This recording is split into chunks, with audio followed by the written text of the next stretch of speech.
The first rays of dawn barely touched the Manhattan skyline as a sleek silver Mercedes S-Class slid to a stop in front of one of the tallest glass towers on Park Avenue. It was 6:30 a.m. Most of the city still slept, but sleep was a luxury. Damian West had long since sacrificed at the altar of ambition. "Good morning, Mr. West," the security guard greeted as Damian strode through the marble-clad lobby, his pace brisk, his mind already racing through numbers. Damian didn't reply. On the 50th floor, his executive assistant, Elaine Marks, was already waiting outside his corner office. In her hands was a steaming cup of black coffee, triple shot, no sugar. "Your 9 a.m. with the investors for the Lenox Tower condos is confirmed," she reported, walking briskly beside him. "The final contracts from legal are on your desk for signature." He gave a curt nod as he stepped into his office, space as cold and sharp-edged as his reputation. The sun had just begun reflecting off the gold-toned skyline outside his floor-to-ceiling windows. 7 buildings bore his name across New York. An 8th was rising in place of a 100-year-old hospital. And that wasn't sentiment, it was strategy. The board at Lenox General had signed off. All staff had been gagged by non-disclosure agreements. The transition to luxury real estate was already in motion. Damian took a sip of his coffee and reviewed the architectural renderings. 50 floors of private residences, starting at $14 million per unit. A simple equation. Hospitals didn't make money. Penthouses did. Elaine interrupted his thoughts. "Security just called. There's an unusual situation in the lobby." He didn't look up. "Handle it. It's family visit day for employees," she continued. "Apparently there's been confusion with 2 children." The soft ding of his private elevator stopped her mid-sentence. Damian's head snapped up. Nobody used that elevator. The doors slid open soundlessly. For a moment, it looked empty. Then from the shadows, 2 identical little girls, no older than 6, stepped out hand in hand. They had auburn curls tied with pink ribbons and wore matching white dresses with scuffed sneakers. Their eyes, wide and unnervingly steady, surveyed the office without fear, then locked directly on Damian. "Mr. West," said one, her small voice clear. "We need to talk to you about our mom's hospital." Elaine gasped, already reaching for her phone. "Don't," Damian said quietly, raising his hand. He stood still, staring. For the first time in years, something had genuinely caught him off guard. He didn't know it yet, but these 2 little girls were about to start a storm that would unravel the empire he'd built and remake the man inside. The twins stood before Damian West's massive mahogany desk, their small hands clasped tightly together. Despite their identical appearance, subtle differences emerged. One girl gripped her sister's hand like a lifeline, while the other stood with her chin slightly lifted in quiet defiance. "Are you going to close Mommy's hospital?" the bolder one asked. Her voice, clear and unnervingly steady, echoed in the cavernous office. Damian's eyes flicked to Elaine, who was now murmuring urgently into her phone. He mouthed, "How did they get up here?"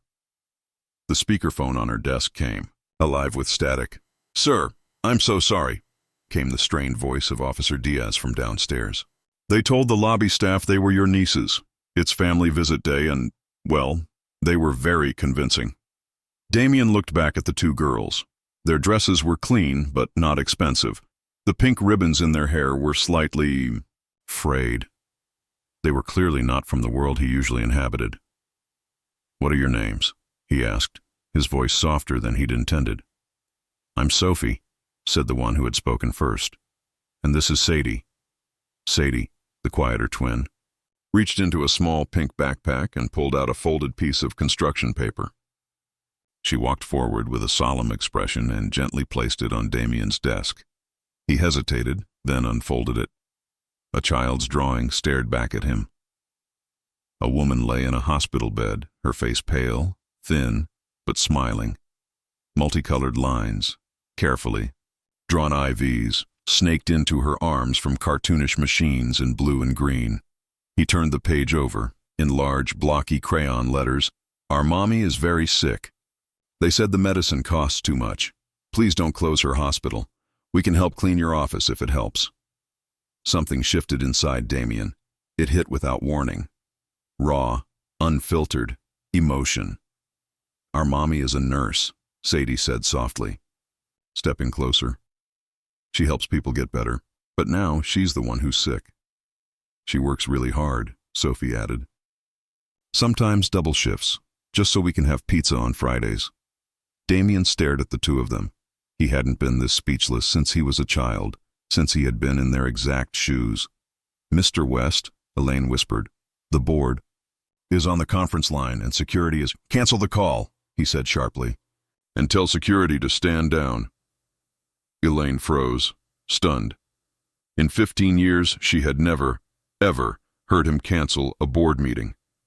Damien swiveled his chair toward the windows, away from them all, trying to steady himself. But a single tear escaped and slid down his cheek. He wiped it quickly, yet not before Elaine had seen it. She said nothing.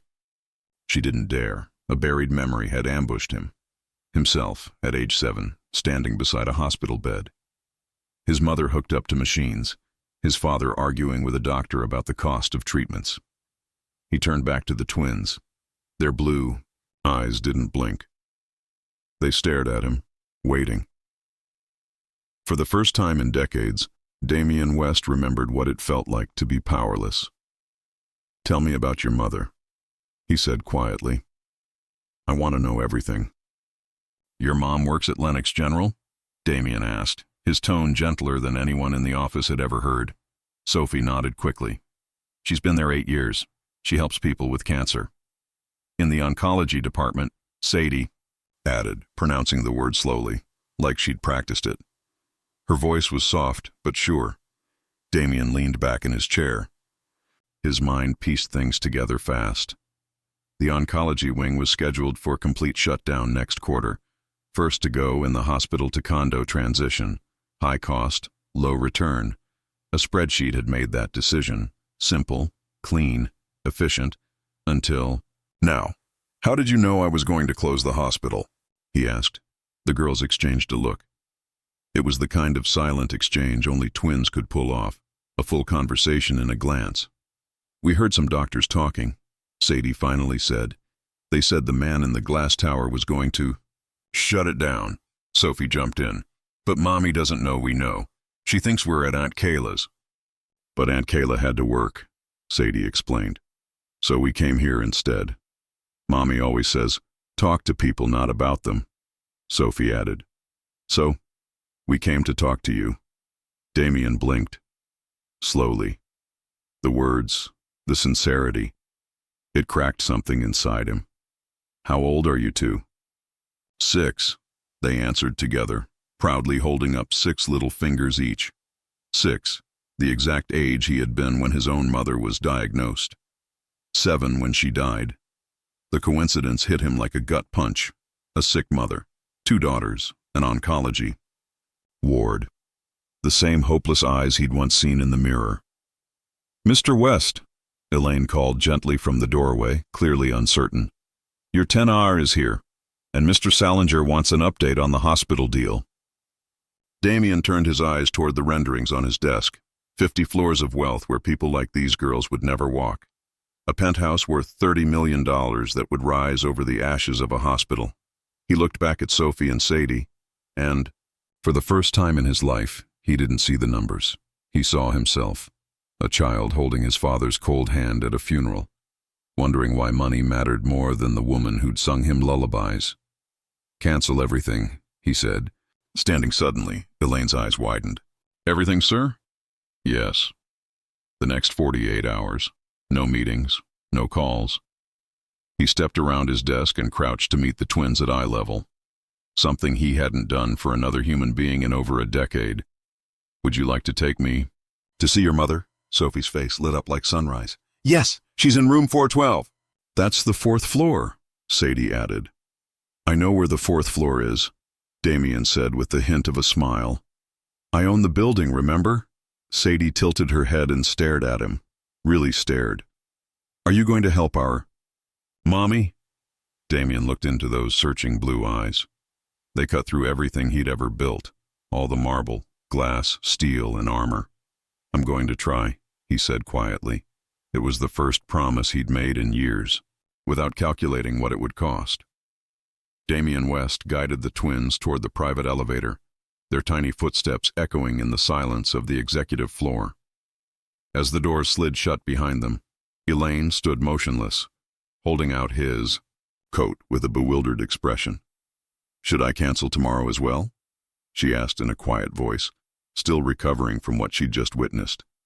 Damien looked down at Sophie and Sadie, who had somehow bypassed his security, his assistant, and the walls he'd spent decades building around himself. "Yes," he replied simply. "I have a feeling this might take some time." The elevator descended in silence, the soft hum contrasting with the thunder in his chest. He didn't know what he would say when they got there. He only knew that he had to go. The sleek black sedan was already waiting. As they pulled out onto Park Avenue, Damien noticed something strange. The world outside felt different, not smaller, not quieter, just clearer. At Lenox General Hospital, the three of them stepped out into a place Damien had only visited during acquisition meetings. But now, the lens had shifted. This time, he wasn't here for business. As they approached the main entrance, he noticed small details he'd ignored before. Children's drawings taped to the glass, a bench with peeling paint and a man feeding, pigeons, the faint sound of laughter from a nearby playroom. "This is where we come to see Mommy," Sophie explained as they walked through the doors. "Sometimes we wait in the kids' room if she's having a hard day," Sadie added matter-of-factly. Damien felt something tighten in his chest. These girls navigated the hospital like it was a second home, a place they knew too well. They waved to the security guard, greeted the front desk volunteer by name, and led him straight to the elevator as if they were giving a tour. A few heads turned, a nurse dropped her pen, a doctor whispered into his phone. By the time they reached the fourth floor, it was clear the hospital grapevine had spread the news. Damien West, the man trying to shut them down, was in the building. "Room 412 is this way," Sadie said, tugging gently at his hand. He hadn't even noticed she was holding it. The touch startled him more than the hospital stairs. At room 412, Dr. Evelyn Carter was waiting, early 40s, composed, but with wary eyes that gave away her skepticism. "Mr. West," she said, shaking his hand, "this is unexpected." "I'd like to understand Ms. Ayanna Evans' case," he said, his voice even. The twins stood quietly behind him. Dr. Carter gave a subtle nod. "Perhaps we should talk." "They know," Damien interrupted. "More than you might think." She paused, studying him, then sighed. "Ayanna was diagnosed with stage 3 pancreatic cancer 4 months ago. There's some spread. Her body didn't respond well to traditional chemo." "What are her options?" Damien asked. "There's a new immunotherapy trial," the doctor said. "Early results are promising. For her genetic profile, the success rate is around 65%. She hesitated. "But it's expensive. $1.2 million not covered by her insurance." "Without it?" he asked. 8 months, maybe less." Damien said nothing. His jaw tightened. His brain began to do what it always did: calculate, quantify, analyze. But the numbers felt different now. Hollow. "Can we see Mommy now?" Sophie asked softly. Dr. Carter nodded. "She's resting. But you can go in. Just be quiet." The girls didn't wait. They slipped into the room like they'd done it 100 times. Careful, respectful, practiced in the way only children of illness ever are. Damien followed more slowly. The hospital room was plain but alive with personal touches: faded paper, butterflies, a vase of wildflowers, drawings taped to the wall. Ayanna Evans lay sleeping, frail against the stark white of the bed. Her red-brown curls were faded at the roots, and her features looked far too delicate for her age. "She's having a good day," Sadie whispered, climbing into the chair by her mother's bedside. "Her breathing's not noisy." "Dr. Carter says the new medicine might help," Sophie added, gently taking her mother's hand. Damien swallowed hard. "Your father?" "We don't have one," Sadie replied quietly. "His name was Marcus. Sophie said, her voice neutral. He left before we were born. Mommy said he wasn't ready, Sadie added. But she was. Damien did the math in his head. Ayanna would have been in her late 20s when she chose to raise twin girls on her own while working in pediatric oncology. She helps kids who are sick, Sophie said proudly. Like she is now. Damien turned to the window and stared out. Below, crews were already marking the ground for demolition. He remembered another hospital, another bed, another mother, and rain. Lots of rain. Without a word, he walked to the foot of Ayanna's bed and picked up the medical chart. He skimmed the pages, his eyes pausing at the same 3 words that had once marked the end of his own childhood. Not covered by insurance. When he set it back down, something in his face had changed. The man who'd walked into the hospital as a businessman was beginning to leave as something else. 3 days had passed since Damien West met Sophie and Sadie Evans. 3 days of relentless movement, hospital board meetings, closed-door discussions with oncologists, and late-night phone calls with legal counsel. His eyes were ringed with exhaustion, but his energy had shifted, focused, alive in a way his staff hadn't seen in years. Behind the scenes, he had learned everything he could about Ayanna Evans, top of her nursing class, chose pediatric oncology over higher-paying specialties. Hospital records showed she often stayed late to comfort grieving parents, bought meal vouchers with her own money, and paid out of pocket for patients' co-pays when no one else could. She believes no one should fight cancer alone, one nurse had said, looking at Damien like he wouldn't understand. But he did. Now he stood at the threshold of room 412, watching her stir from a medication-heavy sleep. The twins had been taken downstairs by Aunt Kayla, Ayanna's sister, to give them a break and let their mother rest. Ayanna blinked slowly, her face pale but alert. When she recognized him, her brows furrowed. "Mr. West?" Her voice was hoarse, worn thin by fatigue. "I thought you were a dream, or a very bad sign." Even in illness there was steel in her gaze, the same quiet force he'd seen in her daughters. "Your girls are persuasive," Damien said, stepping inside. "What are you talking about?" He explained their visit to his office, the elevator, the drawing, the confrontation. As the story unfolded, Ayanna's expression shifted from disbelief to motherly pride, then embarrassment. "They shouldn't have bothered you," she murmured, her cheeks flushing. "I'm sorry." "Don't be," Damien replied, sitting beside her bed. "They were braver than most adults I've ever met." Ayanna's expression sobered. "Why are you really here, Mr. West? Surely not to deliver the demolition notice." "Personally, I'm here to talk about your treatment." Her laugh was dry, almost bitter. "There are no treatments, not for people like me. I've made my peace. The girls will go to live with my sister in Philadelphia when—" She trailed off. "There's an immunotherapy trial," Damien said. "Dr. Carter believes you're a strong candidate, a 65% chance of remission. It costs over $1 million, she said quietly. "You might as well say $100 million. Same result." Damien didn't blink. "I want to pay for it. All of it." Silence. The monitor beside her beeped steadily, the only sound in the room. Ayanna stared at him, her voice barely above a whisper. "Why would you do that? You don't even know me."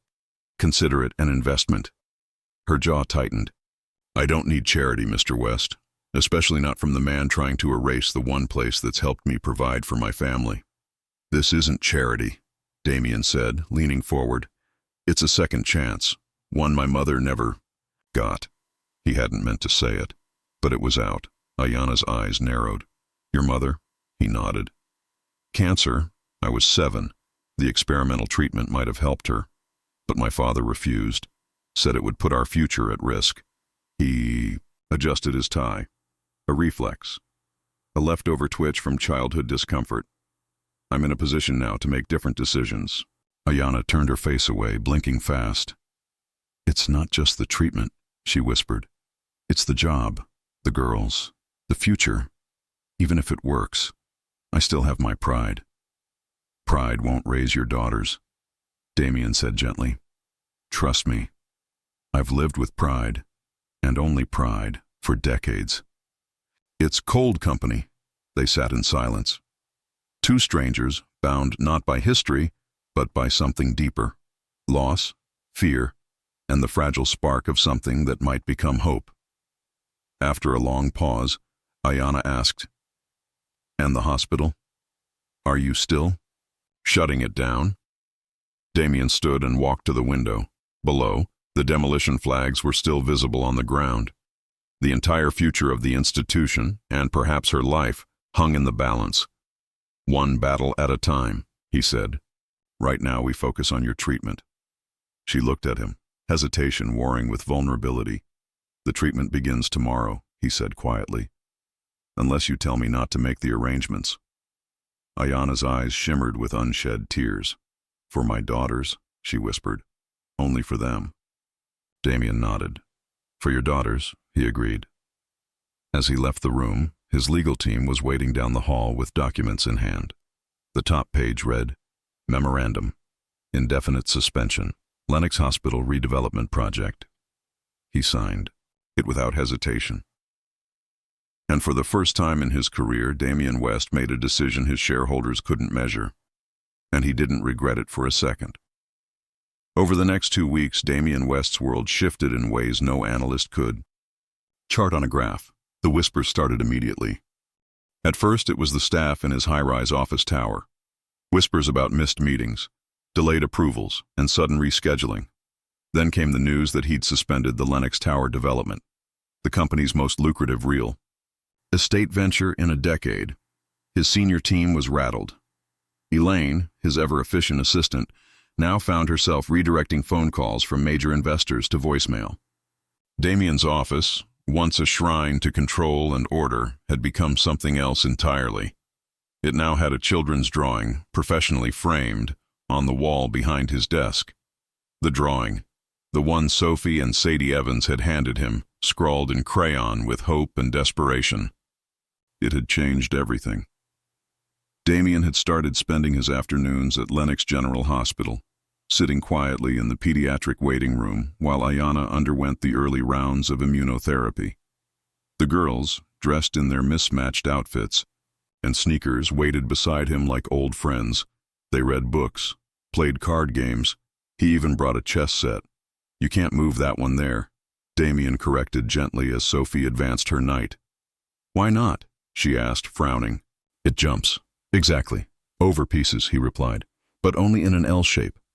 "But the horse is magical," she said seriously. "Shouldn't it jump however it wants?" For the first time in years, Damien let out an unguarded laugh. It startled the nurse passing by. He, the man once known in boardrooms as West the Joan Wall, had become a daily visitor in a wing where laughter mattered more than margins. One afternoon, he arrived with hair ties and confusion. Elaine had caught him the night before watching a YouTube tutorial on how to braid hair. Now here he was, clumsily braiding pigtails, his tie covered in sparkles from a craft kit Sadie had spilled. A young nurse captured a photo of them leaving the hospital, a billionaire with art supplies under one arm, a little girl's backpack slung over his shoulder. The photo landed in a gossip tabloid. Damien West, heart melted by hospital twins. The headline triggered an emergency board meeting. "This is spiraling," said Nathan Salinger, his CFO, leaning across the glass table. "Your behavior is alarming shareholders. These children are a distraction." Damien sat silently, adjusting a framed version of the twins' drawing on his office shelf. "Schedule a press conference," he said calmly. "Why?" Salinger asked. "To fix your image?" "No," Damien replied, his voice flat. "To explain the future of this company." That afternoon, his phone buzzed. A message from Sadie. "Mommy smiled today while eating toast." Damien stared at it for a long time, the corners of his mouth curling upward. Not the smirk of a business win. Not the public smile he wore for cameras. This was something real, something soft. Hope. The next day, Dr. Carter called. Preliminary results from Ayanna's first treatment phase were back. The scans are better than we expected, she said cautiously. The cancer cells are reacting well. This is the kind of response we hope for. That afternoon, Ayanna sat up in bed longer than she had in weeks. Sophie and Sadie celebrated with cupcakes, chocolate for Sadie, strawberry for Sophie, and vanilla for their mom. Ayanna's eyes sparkled as she watched her girls chatter about school, their voices full of excitement. "Ms. Peters let me retake my math test," Sophie announced proudly. "I got an A-. "I painted a dolphin in art class," Sadie added. "It's on the wall with star stickers." Damien listened to every word, his eyes tracking the girls like they were the most important presentation he'd ever witnessed. The man who once had no time for distractions now made time for everything. When the twins finally drifted off to sleep, Sadie, curled in a chair, Sophie wrapped in a blanket on the cot, Ayanna turned to him. "You don't understand what you're doing," she said softly. Damien looked up from his laptop, where he'd been reviewing a revised hospital budget. "What do you mean?" "You're giving them something I thought they'd never have again," Ayanna said. "Hope." He shifted uncomfortably. "I'm not doing this just for you," he admitted. "Somehow, it's fixing something I didn't know was still broken." Ayanna studied him. The mask was slipping and she could see the man beneath it. Quiet, burdened, human. "Your mother?" she asked. He nodded, didn't elaborate, didn't have to. They sat in companionable silence, broken only by the faint beep of machines and the steady breath of two sleeping girls. "The treatment's working," he finally said. "For now, Ayanna." Agreed, caution lingering in her voice. "It'll keep working," he said with calm conviction. She smiled faintly. "Is that an order, Mr. West?" "Consider it a strongly worded suggestion." In that moment, something subtle shifted. Between her guarded strength and his rediscovered softness, a bridge was quietly being built. 2 months into Ayanna Evans' treatment, the toll was growing. The latest round of chemotherapy was aggressive. Side effects were brutal. Her immune system was compromised, and she was forced into isolation during her most vulnerable days. Damien West, recognizing that the twins couldn't keep spending every night in hospital waiting rooms, made a decision few would have expected from the man once dubbed the Ice King of Wall Street. He converted a guest room in his penthouse. Not just a bed, he had it transformed. By the end of the week, the stark, modern space had become an enchanted forest with star projections on the ceiling, forest green walls, and hand-painted murals of woodland creatures. Elaine watched as decorators added finishing touches, twinkling fairy lights, plush rugs, beanbags shaped like mushrooms. "Are you sure about this?" she asked, brows raised. "No," Damien admitted. "But I'm doing it anyway." When the twins saw it for the first time, they froze in the doorway, speechless. Sophie, the more expressive one, finally burst out. "Is this for us?" "Just for the days your mom needs extra rest," Damien explained, suddenly unsure of himself. But Sophie didn't hesitate. She ran up to him and hugged him tightly, her small arms wrapped around his waist. It was the first real hug he'd received in years. Sadie followed a beat later, more reserved, her voice barely a whisper. "Thank you." That night, after he'd dropped them back at the hospital, Damien opened a drawer in his study that hadn't been touched in decades. Inside were old photographs. His mother, Catherine West, smiled back at him in one, wearing nursing scrubs, standing beside a colleague in front of Mercy General. Another showed her reading to him, even as her body failed her. Beneath the pictures was a folded piece of paper, a sketch, a dream, plans she'd drawn during her final months. Cancer treatment center for every family, not just the wealthy. Everyone deserves a fighting chance. Her handwriting was neat. Fading. Damien stared at it for a long time. Then he picked up the phone and called the architect of the Lenox Tower project. "This is West. Change of plans," he said without preamble. "I want to build an oncology, a center instead. Start immediately."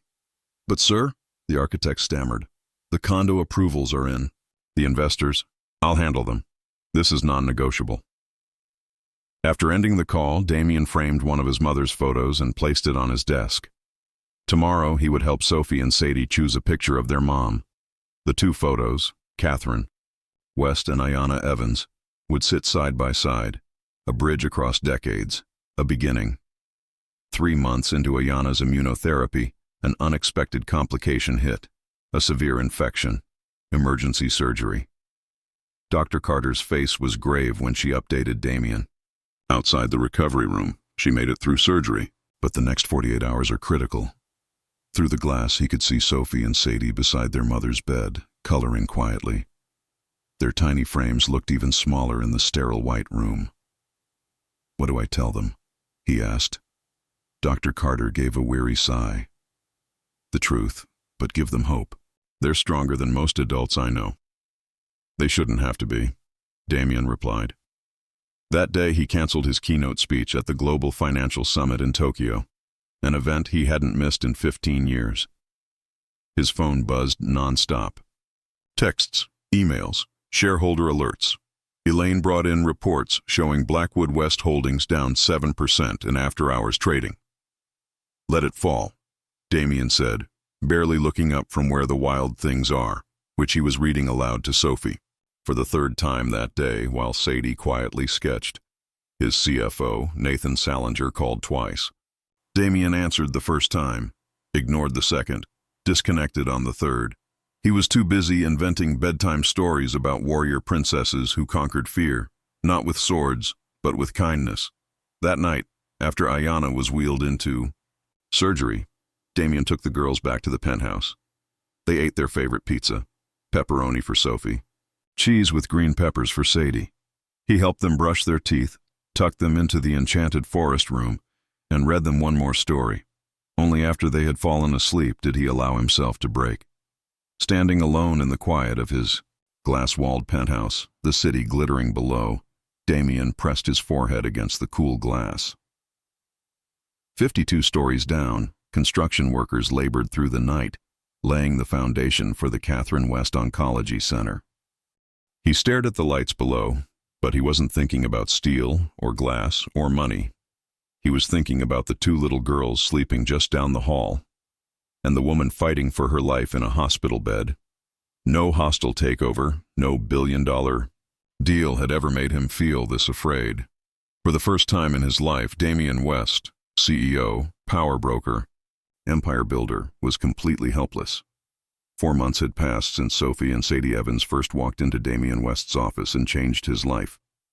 In that time, the once cold skyscraper CEO had poured millions of his personal fortune into funding the Catherine West Oncology Center, canceling what would have been the most profitable condo project in Blackwood West Holdings history. And now, he was under fire for it.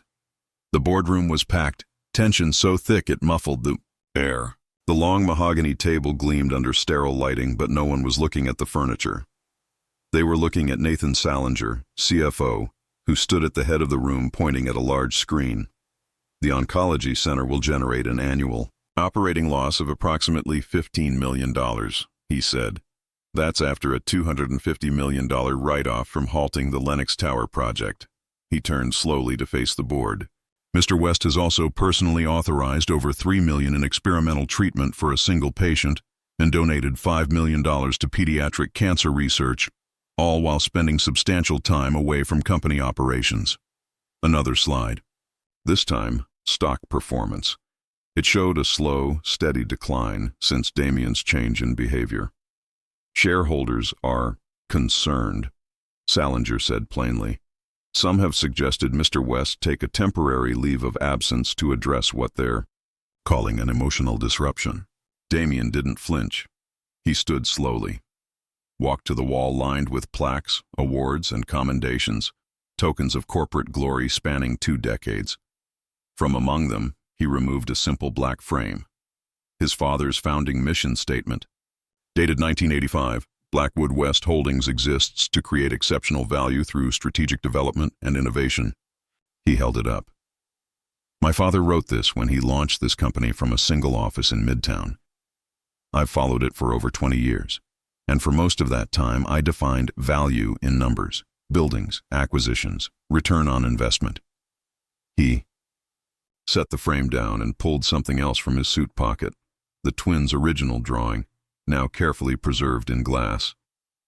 4 months ago, these two little girls came into my office and reminded me of something I forgot.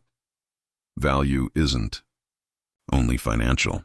A hush settled across the boardroom. Damien took a breath. My mother died of cancer when I was 7. My father refused to fund experimental treatment. He called it irresponsible. I called it abandonment. He locked eyes with Salinger. I built this empire to ensure I'd never be powerless again. But somewhere along the way, I became exactly what I hated. A man who believed spreadsheets were more important than people. He turned and clicked to the final slide himself, blueprints of the Catherine West Oncology Center. This center isn't a detour from our mission, it's a return to it. We have a chance to innovate in a way that matters. If this company's only measure of success is its stock price, then perhaps I'm not the one who's lost perspective. The room was silent.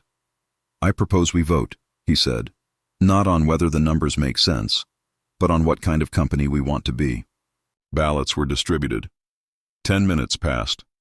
When the votes were tallied, Damien remained CEO, by the narrowest margin in company history. But there was a condition. The philanthropic initiatives must be funded primarily through your personal assets, the board chair declared. Damien didn't hesitate. Agreed. He looked at Salinger, voice like steel. And if any board member is uncomfortable with this direction, I'll buy out their shares myself. Executives began to file out, some in stunned silence.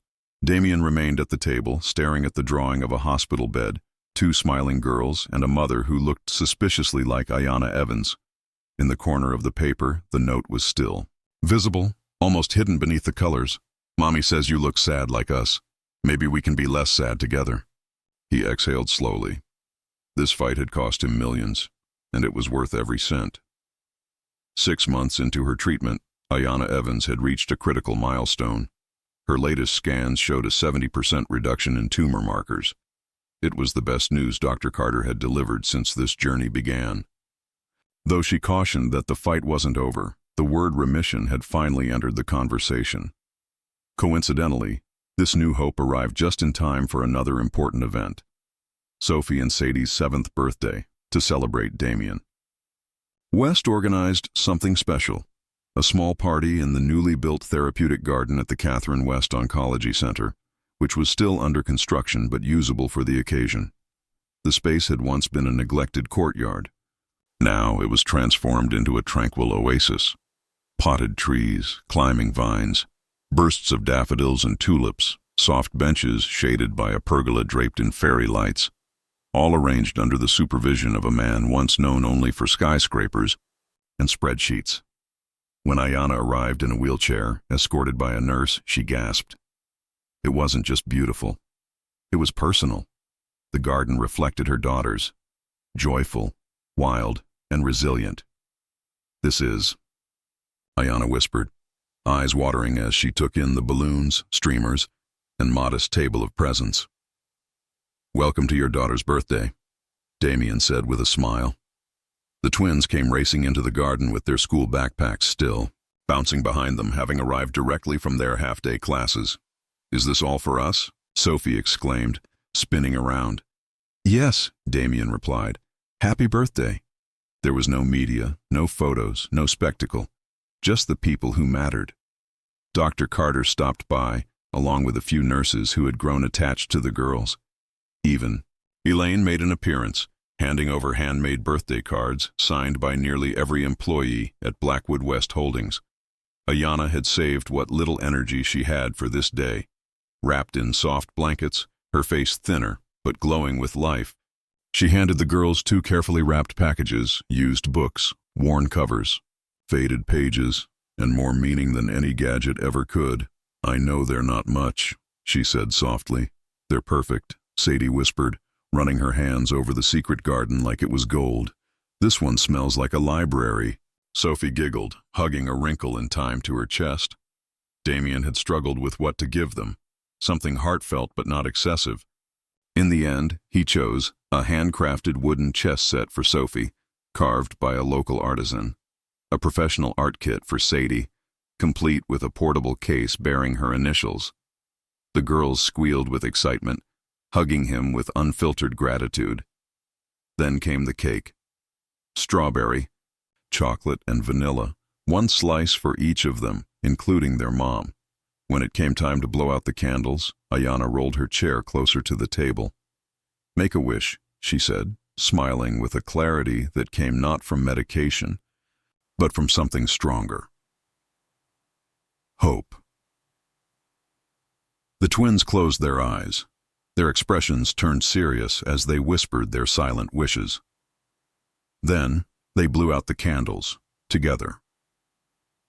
Later, as Ayanna rested under the pergola, the girls played in the garden. Damien sat beside Dr. Carter on a bench, watching them twirl under fairy lights. "The treatment is working better than we dared hope," she said quietly. "If this continues, we could be looking at full remission within months." He nodded. His expression measured. "With this level of response," she continued, "her 5-year survival rate improves significantly." Then she smiled. "Your investment is paying off, Mr. West." But Damien wasn't looking at numbers.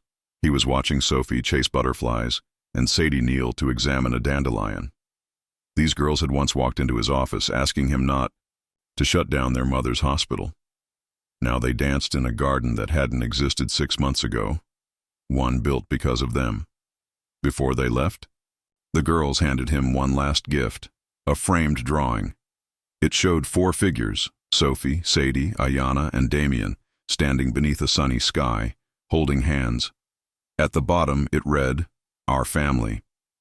In the lower corner, a message. "Thank you for fixing Mommy instead of breaking the hospital." Damien placed it on his desk next to the first crayon drawing, the one that had started everything.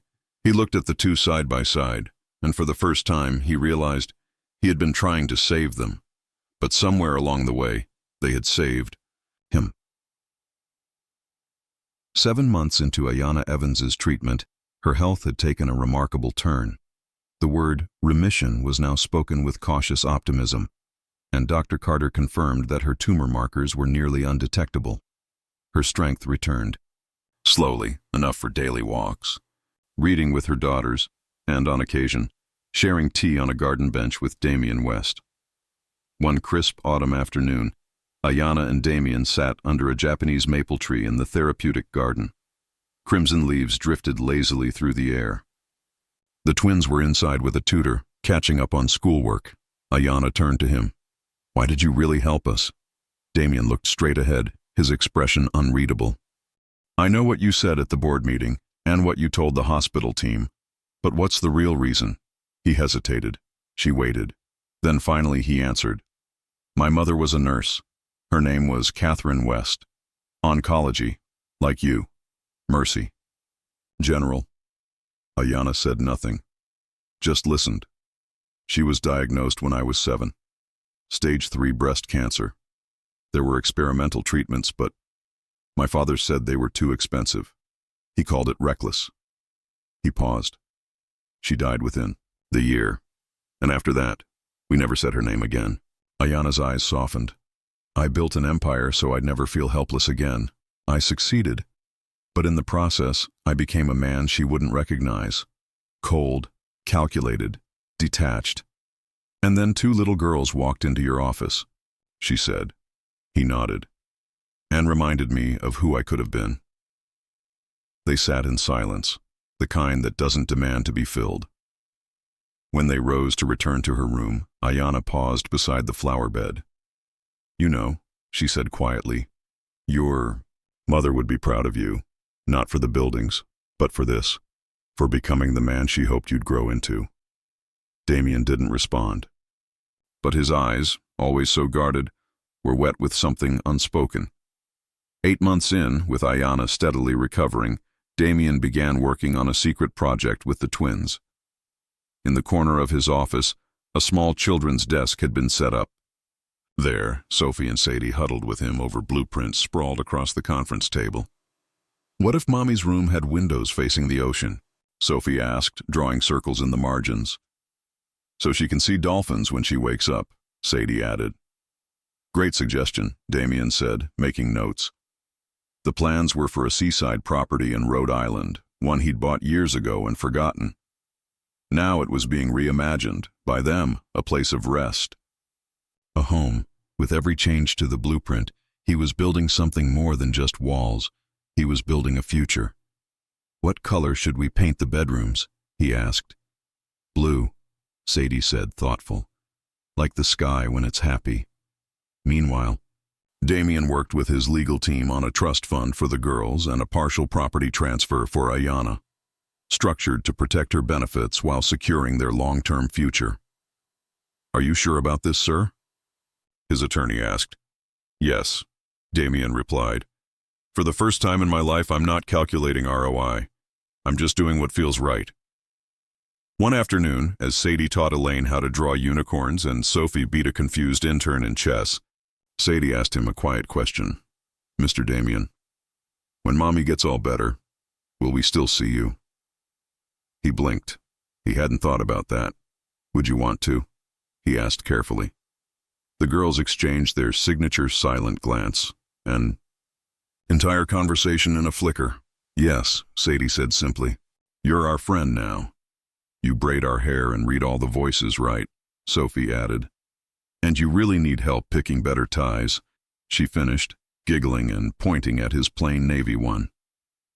That evening, Damien stood in his office, watching the sun set. On his desk lay signed documents finalizing the house renovations and the center's long-term funding. His phone buzzed. "Dr. Carter, Ayanna's latest tests are in. Full remission confirmed."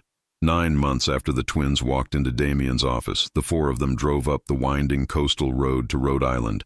The girls were buzzing in the back seat. "Are we almost there?" Sophie asked for the 20th time. "Just around this bend," Damien said with a smile. As they turned onto the private drive lined with maple trees, the house appeared, a restored century-old cottage perched on a bluff, overlooking the Atlantic. Large windows faced the sea. A wraparound porch hugged the home. Inside, the girls had helped design every room.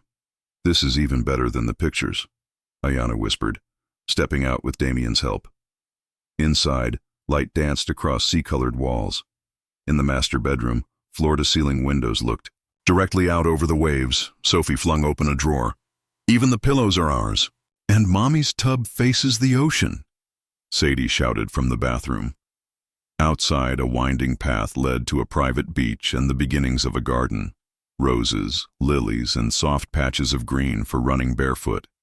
Damien and Ayanna watched the girls race down the stone steps, their laughter drifting on the breeze. Ayanna turned to him. "I still can't believe this is real," she said. "You have time now," he replied gently. "Time you didn't think you'd get." Blackwood West Holdings had rebounded, now stronger than ever, rebranded under a new mission: sustainability, community, legacy. The Catherine West Oncology Center was nearly complete. Its first month of operations had already helped 17 patients access life-saving treatment. Ayanna touched Damien's hand. "You never told me what the girls wrote on the back of that drawing, the one they gave you that first day." He smiled faintly. "They wrote, 'Mommy says you look sad like us. Maybe we can be less sad together.'" Ayanna looked out at her daughters. "Was that what made you cry?" "No," Damien said, watching the girls build a sandcastle. "It was that they were right." As the sun began to set, Ayanna, Damien, Sophie, and Sadie stood barefoot in the sand, placing shells atop the castle towers. The wind picked up slightly. The ocean murmured in approval.